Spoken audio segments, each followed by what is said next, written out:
సభ అంతా నిశ్శబ్దంగా ఉంది. బంగారు సింహాసనంపై 10 తలల రావణుడు గర్వంగా కూర్చుని ఉన్నాడు. చుట్టూ రాక్షస వీరులు, మంత్రులు. మధ్యలో బందీగా కాని సింహంలా నిలబడి ఉన్నాడు హనుమంతుడు.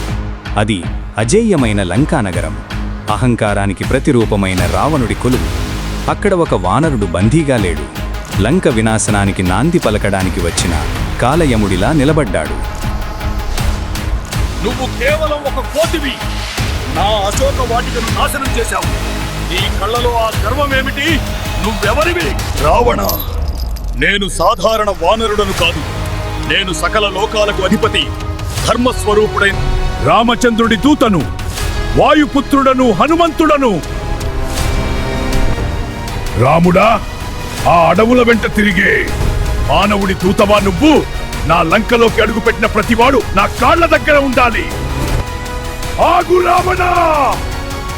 సముద్రాన్ని లంఘించి వచ్చింది నిన్ను చూసి భయపడటానికి కాదు, నీకు హితవు చెప్పడానికి.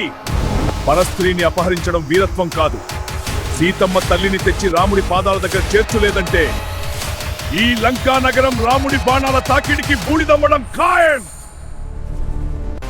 ఒక కోతి నాకు నీతులు చెబుతోందా?